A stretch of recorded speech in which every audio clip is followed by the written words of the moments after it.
여러분 모두에게 꼭 축복해드리고 싶은 말씀이 있습니다. 예수님을 믿어도 인격적으로 만나서 주님과 친밀히 동행하는 삶을 꼭 살게 되기를, 여러분 모두가 다 그렇게 되기를 축복합니다.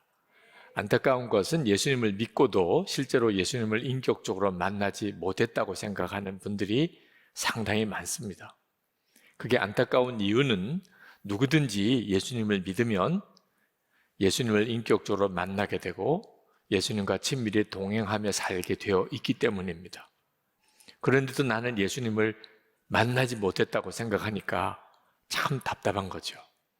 여러분, 예수님을 어떤 특별한 집회나 또는 기도원에서 만난다고 생각하지 마시기 바랍니다.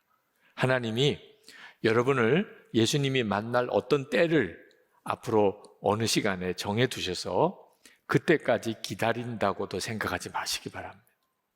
여러분이 예수님을 만나러 가는 것이 아니고 예수님이 여러분을 만나러 오셨습니다. 이미 여러분 마음에 거하셨습니다.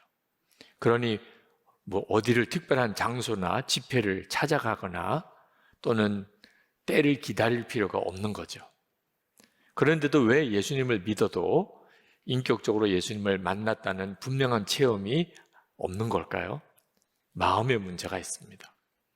여러분이 예수님을 마음에서 만났는데 여러분이 마음을 굳게 닫고 열지 않은 상태에 있으면 예수님을 영접해도 예수님을 만나지 못했다고 생각하고 살게 되는 겁니다. 오늘 우리가 읽은 이 사마리아 여인이 그 점을 아주 정확하게 우리에게 보여주고 있습니다. 예수님께서 굳이 일부러 사마리아 지역을 거쳐서 가셨어요. 유대인들은 사마리아 지역을 가지 않았는데 예수님은 일부러 가신 것처럼 그 사마리아 지역을 가시고 우물가에 앉으셨습니다. 근데 정오쯤 한낮에 한 여인이 물을 길러 나왔어요. 정오에 나왔다는 말은 사연이 있는 여인이라는 거죠. 왜냐하면 우리나라하고는 날씨가 완전히 달라서 정오쯤이면 뜨거워서 사람들이 거의 외출을 하지 않는 시간입니다. 아무도 없을 때 우물에 나왔다는 거죠. 근데 이 여인이 예수님을 만났는데 처음 예수님을 만나고 반응이 안 좋았어요. 굉장히 짜증스럽게 또 괜히 싫은 내색을 노골적으로 하면서 예수님을 만납니다. 예수님이 그 여인에게 물을 좀 달라고 하셨어요. 근데 그 여인이 아주 톡 쏘듯이 대답을 했습니다. 9절에 선생님은 유대 사람인데 어떻게 사마리아 여자인 나에게 물을 달라고 하십니까? 유대인과 사마리아 사람은 아주 상극, 원수처럼 지냈습니다. 사람 만나는 것도 싫고, 그런데 한 남자가 우물가에 있는 것도 짜증스럽고, 그 사람이 또 유대인이고, 그러니 이 사마리아 여인이 얼마나 마음이 싫었고 힘들었겠나 말입니다. 이 여인에게는 그럴 만한 사정이 있었는데 남편이 5씩이나 있었고 지금 사는 남자는 남편도 아니었어요. 자, 이런 사정을 가지고 있는 사람이니까 사람 만나는 게 싫은 거죠. 그렇죠? 모든 게 다 귀찮고 마음은 꽁꽁 얼어 붙었고 굳게 닫혀 있는 여인이었습니다. 예수님께서 그 여인에게 이렇게 말씀하셨어요. 14절.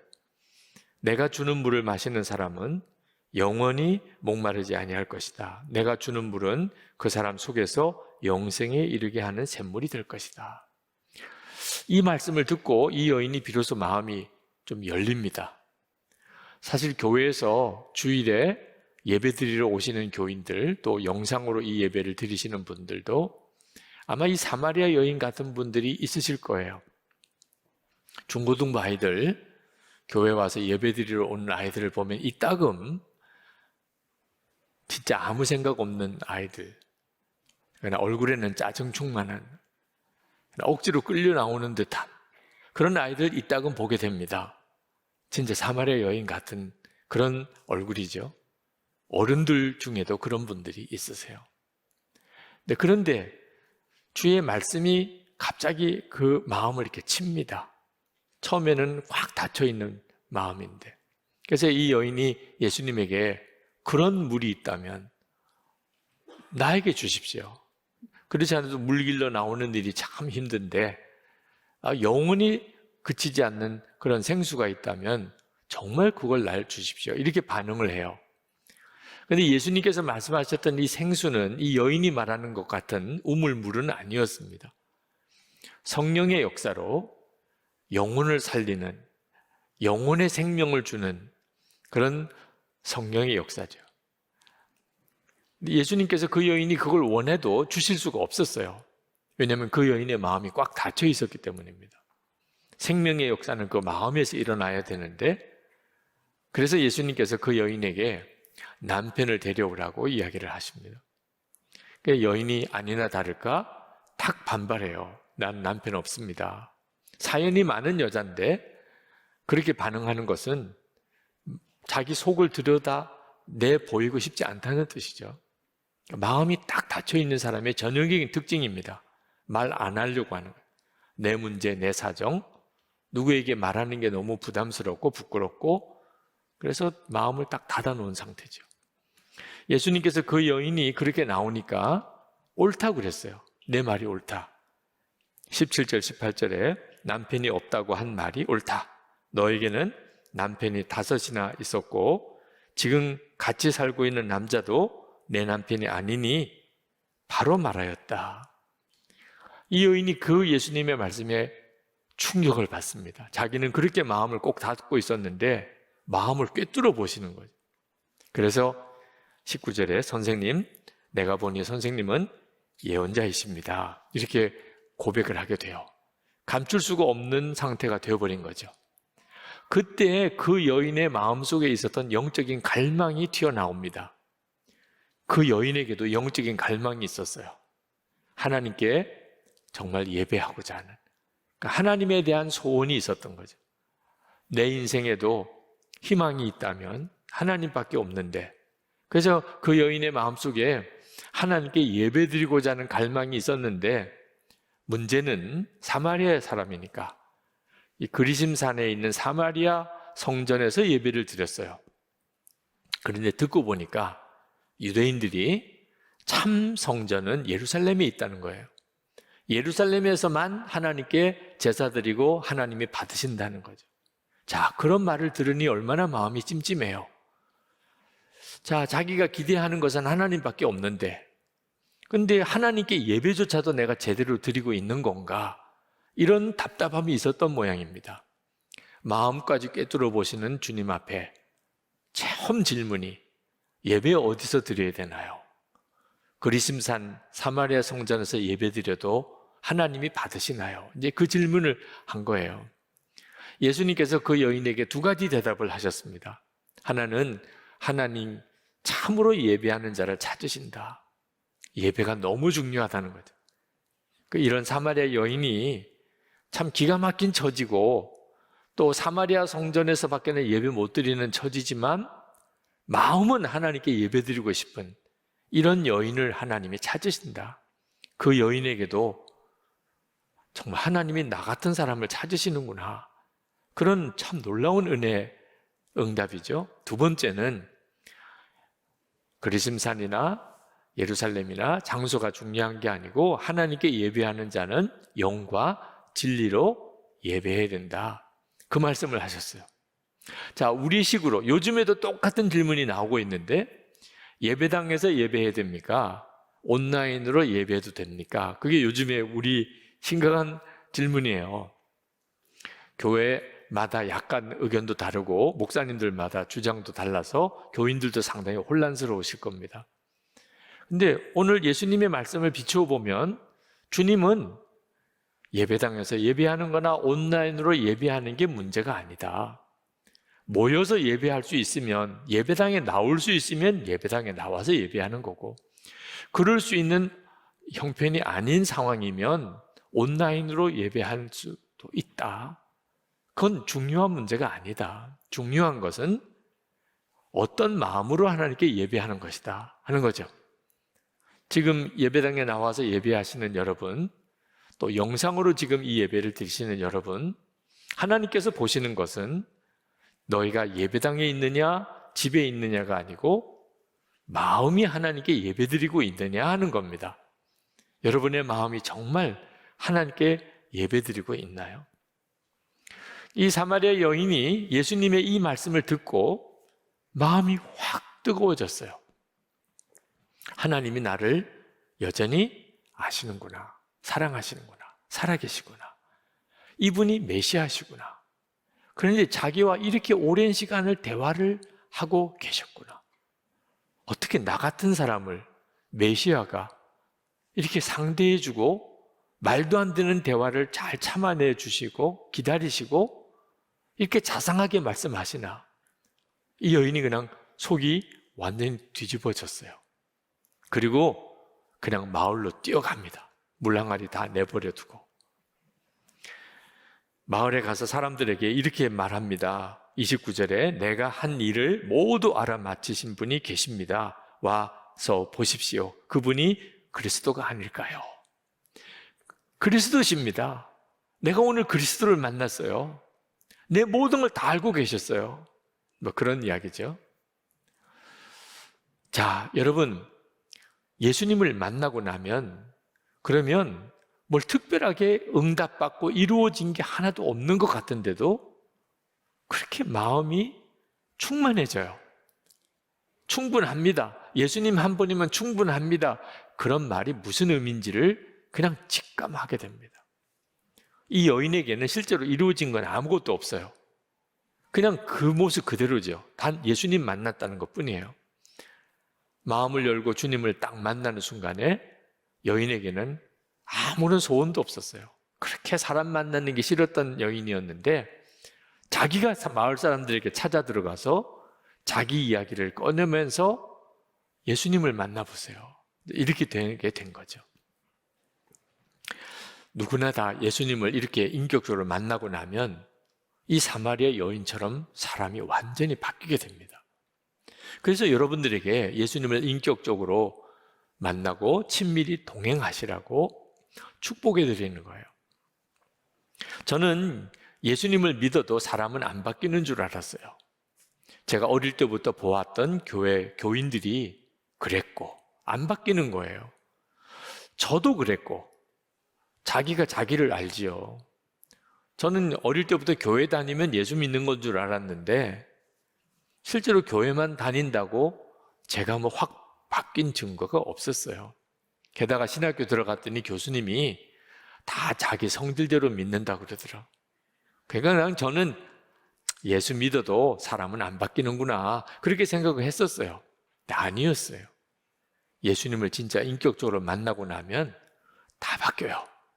완전히 바뀌어요. 만약에 내가 예수를 믿었는데 내가 안 바뀌었다. 그러면 아직 진짜 예수님을 인격적으로 만나고 주님과 동행하고 있지 못하기 때문이에요. 사람들을 만나보면 인사를 하죠. 어떻게 지내세요? 별일 없으세요? 그러면 대부분 예, 잘 지냅니다. 이렇게 인사를 해요. 근데 실제로 속마음은 정말 걱정이고 죽을 것 같고 그런데도 뭐 구구절절히 내 사정 이야기하는 것도 창피하고 구질구질하고 그죠? 귀찮기도 하고 그래서 다 마음을 이렇게 닫고 지내잖아요. 문제는 예수님께도 그렇게 한다는 거예요. 그러니까 교회에 나와서 예배는 드리고 말씀은 듣지만 실제로는 마음은 전혀 안 연 상태로 마치 사람들 지나갈 때 잘 지내시나요? 네, 잘 지냅니다. 이렇게 말하는 것 비슷하게 그저 한 주일 한 주일을 지나는 거예요. 이렇게 예수를 믿으니까 예수님을 믿어도 내 삶에 무슨 변화도 없고 나 자신도 감동이 없는 겁니다. 은밀한 죄를 짓고 사는 그리스도인들이 꽤 있습니다. 이유는 하나예요.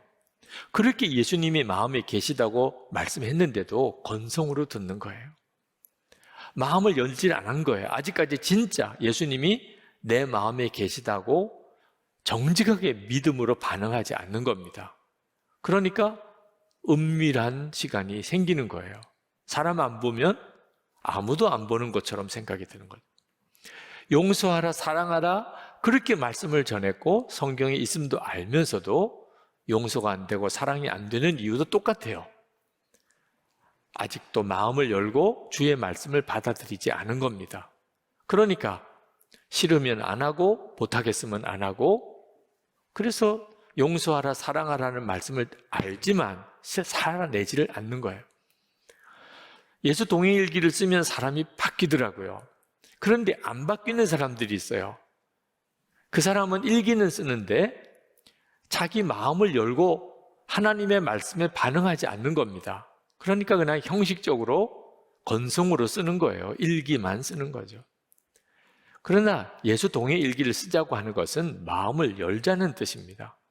내 마음을 주님의 말씀 앞에 철저하게 열고 진지하게 주의 말씀을 받아들이고 그렇게 살아보면 사람이 다 바뀌어요.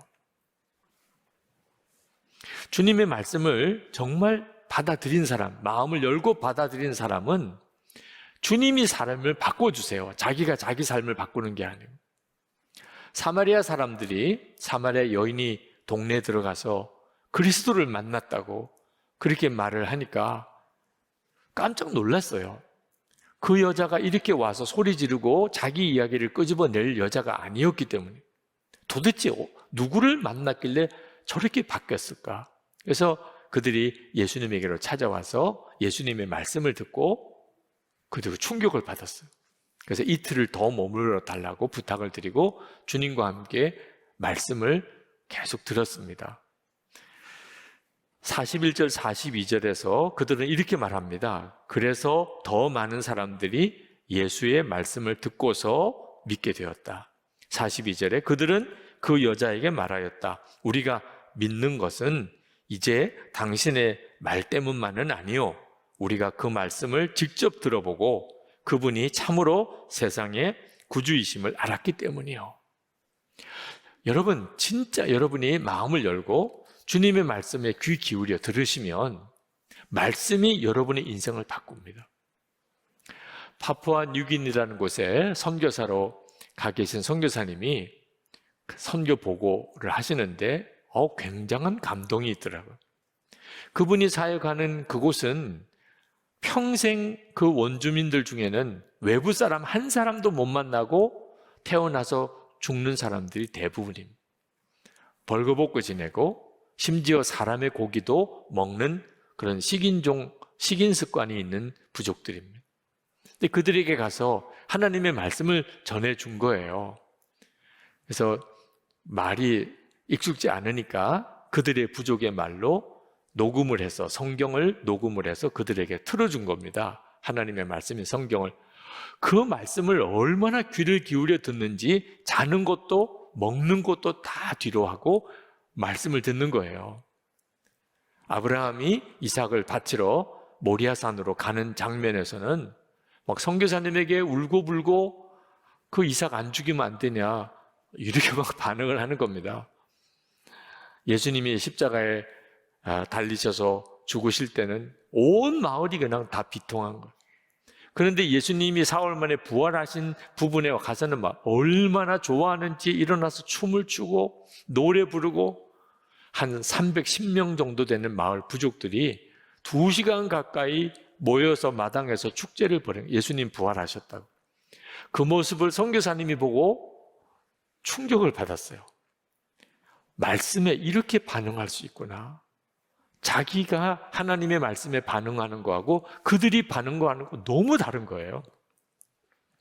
예수님의 십자가와 부활에 대해서 듣고 그들이 예수님을 영접합니다. 그리고 난 다음에 죽음의 공포에서 벗어났어요. 그들은 이 땅은 악령의 세계라고 그렇게 생각해서 눕지를 못해요. 누우면 악령에게 사로잡혀 간다고 생각하는 거예요. 밤에 잠도 누워서 못 자고 앉아서 자는 사람. 그런데 예수님을 영접하고 비로소 예수님이 내 구주시고 그리고 나를 지키심을 믿고 비로소 누워서 자기 시작을 합니다. 지난날의 모든 죄악, 악행들 말씀을 보니까 깨달아진 거죠. 진심으로 회개하고 사람이 완전히 돌이키는데 선교사님이 말씀에 내가 이렇게 반응을 했는가 그게 충격이 되었을 정도라는 거죠. 여러분 진짜 마음을 열고 주님의 말씀을 받아들이기 시작하면 사람이 완전히 달라져요. 그동안에 우리가 예수님을 믿고도 그저 종교 생활하는 것처럼 믿은 이유는 마음에 문제가 있었던 겁니다. 예배도 드리고 수도 없이 말씀을 듣지만 아직까지 나는 마음의 빗장을 딱 걸어놓고 있는 거예요. 근데 만약에 어느 순간에 내가 진짜 마음을 열고 말씀으로 오시는 주님을 내가 만나게 되면 안 변할 사람이 없어요. 우리 교회 새가족 1:1 양육과정을 마치고 어느 새가족 한 분이 교회 게시판에 간증글을 올리셨어요. 주님께 회개하고 주님을 바라보면서 전 얼마나 기쁜지 모릅니다. 어찌 이리 감사한지요. 사마리아 여인이 주님을 만나고 동네로 내려가 외친 그 마음이 제 마음이 되었답니다. 그동안 제 생활을 누가 물어볼까 사람들을 멀리 했던 저는 이제 제 입으로 주님 만난 기쁨을 말하게 되었습니다. 같이 일하는 언니들한테도 전에 만나던 모든 분들한테도 주님을 전도하면서 얼마나 감사한지요. 제가 화장 안 해도 너무 예쁘대요. 얼굴이 너무 밝아 보인대요. 그러면 전 그리 대답합니다.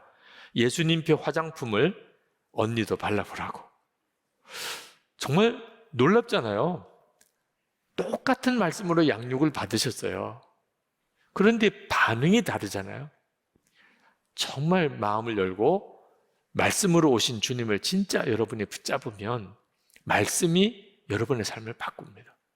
이번 신년 말씀 기도회 끝나고 다른 교회 다니신 어느 교우 한 분이 제 아내에게 꽃다발을 선물을 보냈더라고요. 말씀에서 은혜를 받고 그리고 귀한 은혜 체험을 했다는 거예요. 그러면서 그분이 하는 이야기가 이번에 기도하면서 방언을 받은 것 같다는 거예요. 그런데 무슨 방언이냐면 한국말 방언을 받은 것 같다는 거예요. 아니, 한국 사람이 무슨 한국말 방언을 받아요? 본인 이야기가 그동안에는 사실 교회를 다녀도 기도 한마디 못했대요. 기도는 하고 싶어도 어떻게 하는지도 모르고 기도도 안 나오고 그랬다는 거예요. 근데 이번에 말씀 기도회 끝나고 기도하는데 계속 기도가 나온다는 거예요. 그래서 한국말 방언을 받은 건가 봐요. 일리가 있는 이야기더라고요. 왜? 그 일이 성령의 역사니까. 성령께서 그렇게 하신 거니까. 정말 말씀을 통해서 주님은 역사하세요. 사람을 완전히 바꾸세요. 중요한 것은 주님의 말씀을 계속 귀 기울여 듣는 거예요. 여러분들도 말씀의 은혜는 다 한두 번 받으셨을 겁니다. 그렇지만 중요한 것은 예수님께서 정말 내 마음에 계시기에 주님은 나에게 계속 말씀하시고 계신데 그것을 진짜 믿고 주의 말씀에 계속 귀 기울이는 것. 사마리아 여인이 결국은 예수님을 메시아로 맞아들이고 그 삶 전체가 바뀌게 된 이유가 뭐죠? 예수님과 처음에 대화할 때는 우리도 다 느끼신 것처럼 뭔가 이렇게 잘 핀트가 안 맞았습니다. 이 여인은 처음에는 진짜 짜증스러워했어요. 예수님을 만난 것에 대해서 싫은 감정이 노골적이었습니다. 그런데 참 감사한 것은 예수님을 떠나서 도망가지 않았다는 거예요. 처음에는 이해도 잘 안 되고 처음에는 부담스럽기도 하고 그랬지만 끝까지 주님의 말씀에 반응하고 또 반응했어요. 처음에는 정말 핀트가 안 맞는 대화만 주고받는 것 같았는데 그래도 계속 주님의 말씀 앞에 서니까 말씀이 그 여인 속을 뒤집었잖아요. 우리가 교회에서 매일 합심 기도문을 밤 10시에 보내드려요. 매일 300일 성경 통독을 하자고 시작을 했습니다. 매일 예수 동행일기를 쓰고 나누는 생활을 교우들에게 그렇게 권해드리는 이유가 뭐죠? 중요한 것이 날마다 보고 듣는 것이 우리의 삶을, 내 영혼을 바꾸기 때문입니다.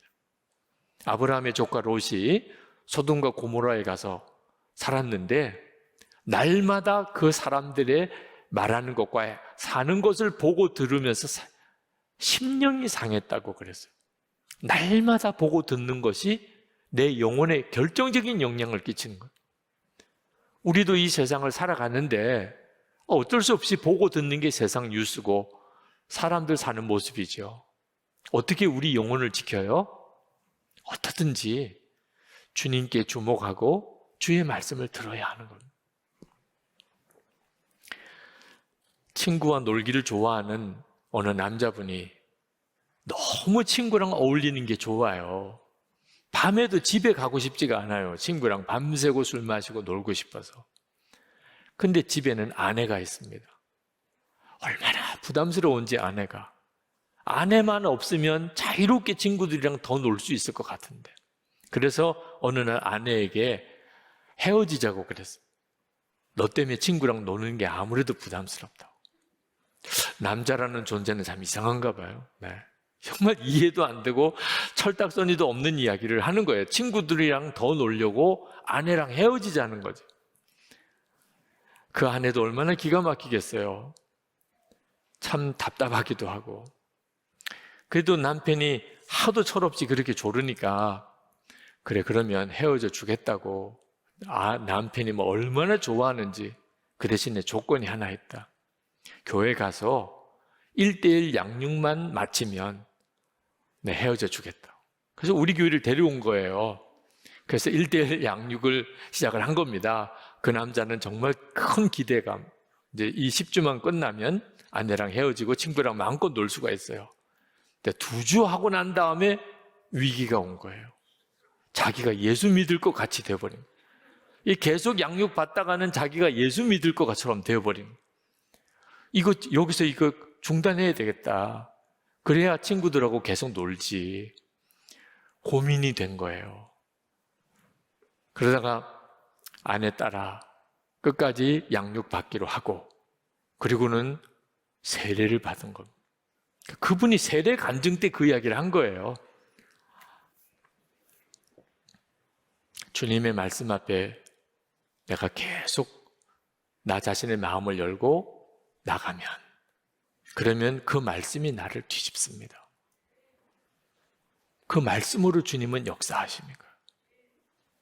여러분 중에 아직까지 예수님을 믿고도 마음에 묶인 것도 많고 눌린 것도 많고 예수 믿는 기쁨이 뭔지도 잘 모르겠고 주님과 동행하라는데 세상 없이 막연하게만 느껴지는 분이 있습니까? 사마리아 여인 같은 거예요. 사마리아 여인도 주님 만났잖아요. 주님 앞에 진짜 마음을 열게 되니까 말씀이 그 여인을 뒤집듯이 우리도 그렇게 하는 거거든요. 저는 목사 아들로 자랐지만 예수님을 영접해야 된다는 것도 몰랐어요. 그러나 저는 어려서 유아 세례 받았고 그저 목사 아들로 교회에서 자랐으니까 저는 자동으로 예수 믿는 사람. 제가 예수님을 인격적으로 영접해야 된다는 것 자체를 전혀 모를 그때도 그냥 착하고 모범생으로 인정받고 살았어요. 그건 실제로 예수 믿고 거듭난 사람이 아니고 그냥 종교인이었던 거예요. 제 마음속에 진정한 기쁨과 감사, 거듭남의 삶의 그런 은혜 없었어요. 그러다가 다리가 부러지는 중상을 입고 장애인이들 처지까지 몰리면서 주님이 정말 강제적으로 제 마음을 비집고 들어오셨어요. 그때서야 내가 얼마나 죄인인가를 깨닫고 진짜 통에 잡아가고 밤새도록 울고 예수님을 영접하고 그게 제 회심이었어요. 그런데 그렇게 예수님을 인격적으로 만나고도 한동안 저는 예수님 한 분이면 충분한 믿음은 아니었어요. 뭐 세상 무슨 욕심이나 방탕한 삶을 꿈꿨던 건 아니지만 제게도 바라는 거 원하는 게 많았어요. 사마리아 여인이 남편이 5이나 있었다 그랬는데 저하고 다를 바가 없었어요. 저도 이것도 했으면 좋겠고 저것도 가졌으면 좋겠고 그런 제 마음의 인간적인 욕심이 제게도 많았죠. 어느 날 새벽에 새벽 기도할 때 주님이 저에게 물으시더라고요. 이제는 육신의 죄의 끈을 붙잡고 있는 손을 놓으라. 하나님께서 제게 마음으로 짓는 죄까지도 이제는 결별하라. 그런 말씀을 주신다고 깨달아졌어요. 사실 그런 하나님의 말씀은 계속 그동안에 제가 느끼고 있었던 거예요. 그렇지만 결단을 못했어요. 왜냐하면 그러면 나는 진짜 무슨 낙으로 살아? 이런 느낌이었어요. 예수님만 붙잡으면, 주님만 바라보고 살면 세상 없이 재미없는 삶을 사는 건 줄 그렇게 여겨지더라. 근데 그날은 내가 더 이상 미루어서는 안 된다는 마음이 들더라. 임박한 어떤 심판, 뭔가 어떤 대단한 어떤 위기 상황이 저를 기다리고 있다는 느낌이 들더라. 여기서 만약에 내가 주저하면 이제는 다시 돌이킬 수 없는 상황이 온다. 그런 마음이 들었어요. 하나님 앞에 고백했습니다. 하나님, 제가 붙잡고 있는 이 육신과 죄의 끈을 완전히 놓겠습니다. 이제는 정말 내 옛사람이 십자가에서 죽었음을 믿고 고백하고 살기로, 이제는 주님만 바라보고 살기로 마음이 결단했어요. 저는 그러면 재미없는 삶을 사는 줄 알았어요. 지금 생각해 보면 정말 잘했다. 그렇게 한 시점이 너무 늦은 게 너무 아쉽다. 여러분, 주님은 여러분에게 마음을 활짝 열고 계세요. 그래서 여러분 안에 오신 거예요. 문제는 우리가 마음을 여는가 하는 겁니다. 오늘 이 시간에 지금까지 예수를 믿어도 사마리아 여인처럼 뭔지 자꾸 겉도는 식으로 믿었어. 주님의 말씀을 못 들은 건 아닌데 내 마음에 파고 들어오질 않아요.